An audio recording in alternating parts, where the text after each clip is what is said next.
आपके इस उत्साह के लिए मैं आपका हृदय से अभिनंदन करता हूं, स्वागत करता हूं। बहनों और भाइयों, उत्तर प्रदेश मर्यादा पुरुषोत्तम प्रभु श्री राम की पावन धरा है। 500 वर्षों के बाद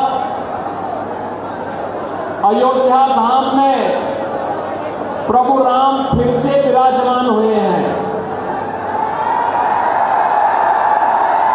जो कार्य कांग्रेस 65 वर्षों में नहीं कर पाई, वह प्रधानमंत्री मोदी जी के मार्गदर्शन और नेतृत्व में भारतीय जनता पार्टी की डबल इंजन सरकार ने 5 वर्ष में करके दिखा दिया। अयोध्या में प्रभु रामलला का फिर से विराजमान होना 5 सदी की यानी 500 वर्षों की सबसे बड़ी घटना है। बहनों और भाइयों, मुगलों ने आक्रमण किया, हमारे तीर्थों को पवित्र किया, हमारे मंदिर तोड़े गए,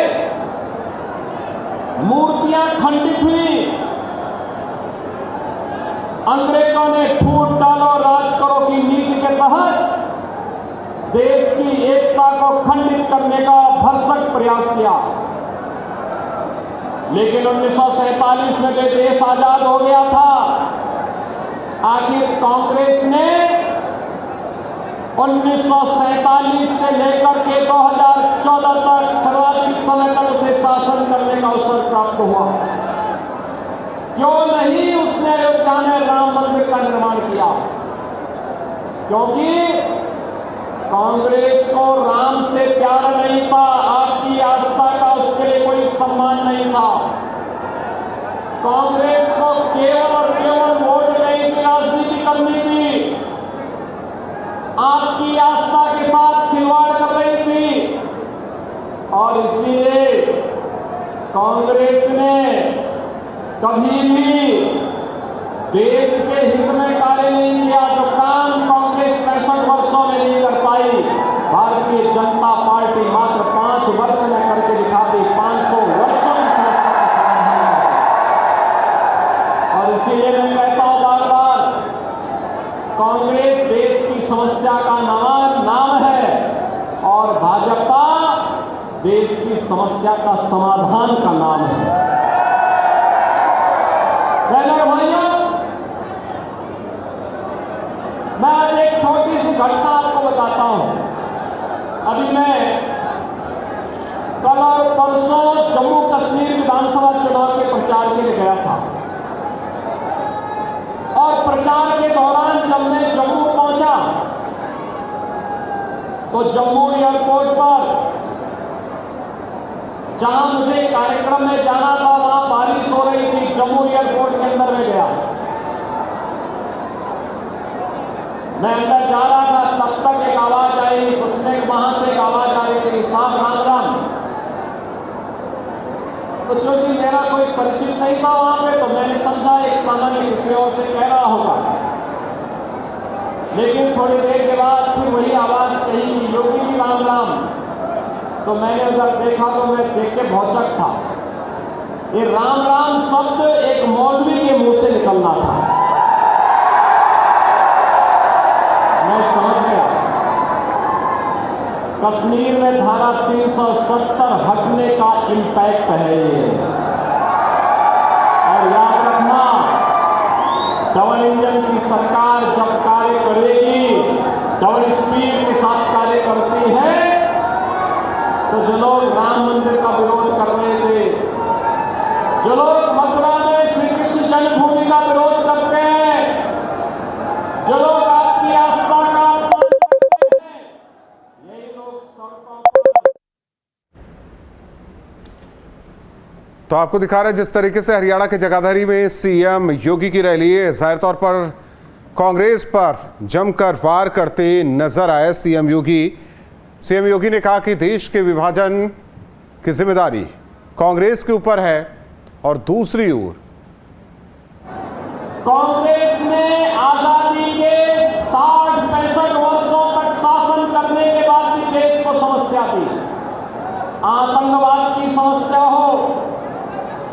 नक्सलवाद की समस्या हो, उग्रवाद की समस्या हो, भ्रष्टाचार की हो, जातिवाद का हो, क्षेत्रवाद का हो, भाषावाद का हो या परिवारवाद का, ये जितनी भी समस्याएं की हैं ये कांग्रेस ने की है। जो कांग्रेस समस्या दे रही हो देश को, बहनों और भाइयों, जब ये देश आज प्रधानमंत्री मोदी जी के नेतृत्व में एक भारत श्रेष्ठ भारत की परिकल्पना को साकार करने के लिए आगे बढ़ रहा है, उन स्थितियों में हमें इस कांग्रेस को जो समस्या का नाम है इसको स्वीकार नहीं करना चाहिए, इसको बर्दाश्त नहीं करना चाहिए। ये लोग लड़ाएंगे आपस में। कांग्रेस के नेता श्री राहुल गांधी की कार्यक्रमों को और उनकी नीतियों को आपने देखा होगा, कैसे वहां जब भारत के अंदर रहते हैं, यूपी में आएंगे तो हरियाणा की बुराई करेंगे, केरल में जाएंगे तो यूपी की बुराई करेंगे, और जब भारत के बाहर जाएंगे तो भारत की बुराई करेंगे।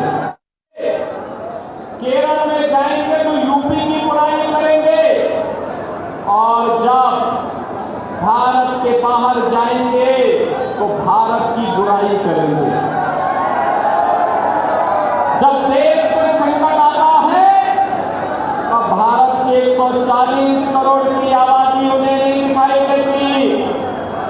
जब देश संकट में होता है तो इन्हें इटली में नानी याद आती है, तब भारत याद नहीं आता है।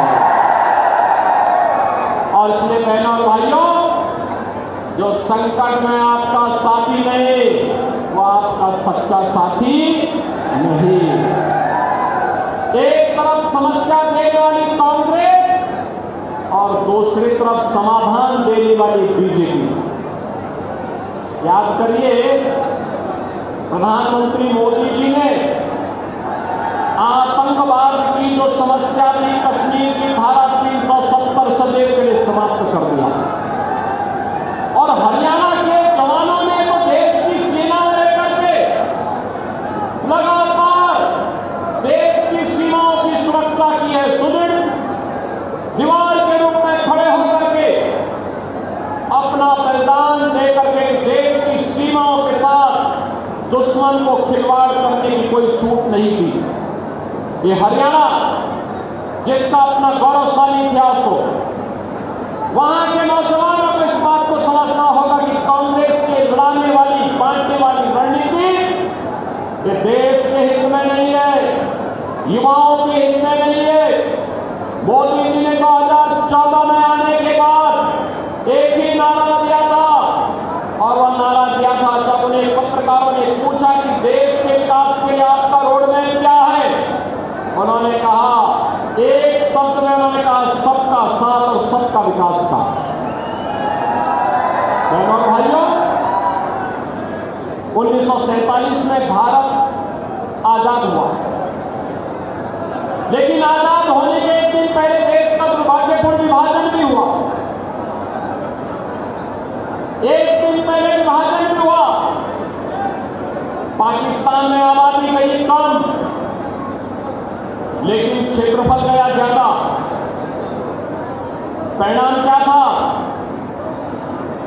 पाकिस्तान को ज्यादा उन्नति करनी चाहिए थी, लेकिन नहीं। आज पाकिस्तान के अंदर एक जून रोटी के लिए लोग कटोरा लेकर के भीख मांगने के लिए मजबूर हैं। रोटी नसीब नहीं हो रही है, आतंकवाद की चपेट में है। लेकिन भारत प्रधानमंत्री मोदी जी के नेतृत्व में 80 करोड़ लोगों को फ्री में राशन की सुविधा का लाभ दे रहा है। 60 करोड़ लोगों को 5 लाख रुपए प्रतिवर्ष आयुष्मान बीमा की सुविधा उपलब्ध करवा रहा है। भारत 12 करोड़ किसानों को किसान सम्मान निधि का लाभ दे रहा है।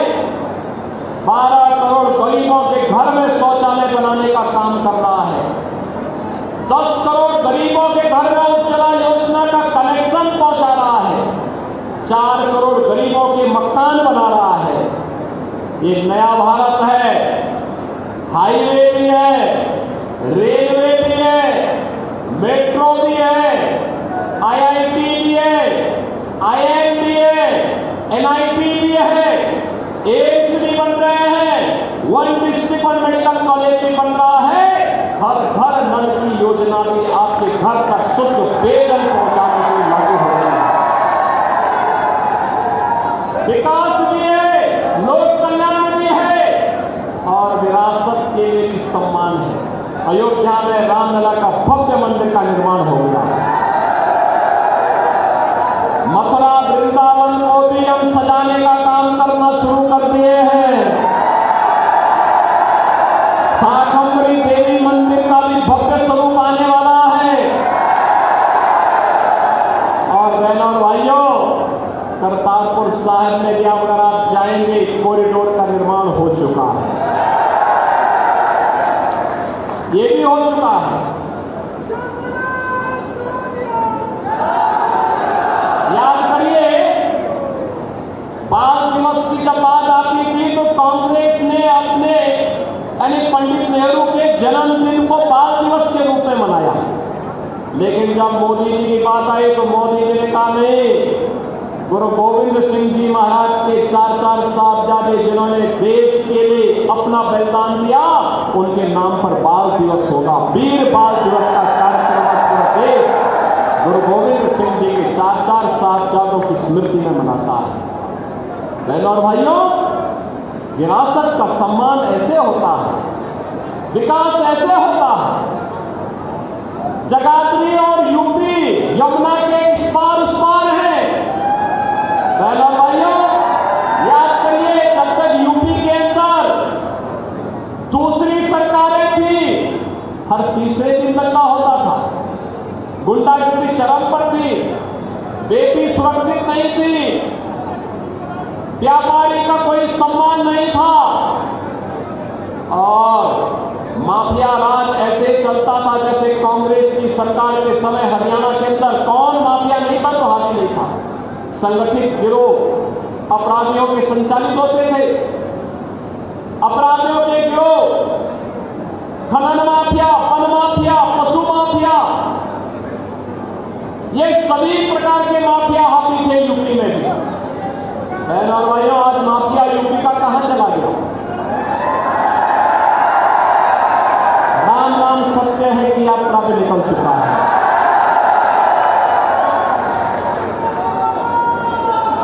बहन और भाइयों, 7.5 वर्ष में कोई दंगा यूपी में नहीं हुआ। याद करिए, 7.5 वर्ष में कोई दंगा नहीं हुआ है। ये डबल इंजन सरकार की इच्छा शक्ति है और जनता जनार्दन का आशीर्वाद है। जो लोग कहते थे कि अयोध्या में अगर राम मंदिर का निर्माण होगा तो खून की नदियां बहेंगी, खून की नदियां तो नहीं बही, एक मच्छर भी नहीं मरा है। अयोध्या में राम मंदिर का निर्माण होगा। और इसीलिए मैं आपसे कहने के आया हूं, ये चुनाव नहीं है, लोकतंत्र का ये महापर्व हरियाणा को बनाने का, देश को बनाने का पर्व है। और इसलिए जो गलती अतीत में हुई है, बटे थे तो कटे थे, अब बचना नहीं है, एकजुट होकर के भाजपा को जिताना है, भाजपा को जिताना है और भारतीय जनता पार्टी को जिता करके कमल खिलाना है, क्योंकि ये कमल ही लक्ष्मी जी का प्रतीक बनकर के हरियाणा की समृद्धि का कारक बनेगा, भारत को विकसित भारत बनाने में सहभागी बनेगा। आप सबसे मेरी अपील है, 5 अक्टूबर को नवरात्रि की तीसरी तिथि होगी। ये शारदीय नवरात्रि है 3 अक्टूबर से, और 5 अक्टूबर को तीसरी तिथि होगी। इस तीसरी तिथि पर मतदान करना है और यहां पर भारतीय जनता पार्टी के 3 प्रत्याशी यहां पर उपस्थित हैं। आपके लोकप्रिय विधायक और हरियाणा सरकार के मंत्री चौधरी कंवरपाल जी, श्री घनश्याम दास जी, श्री बलवंत सिंह जी, ये तीनों प्रत्याशी हमारे हैं। इन तीनों प्रत्याशी को विजयी बना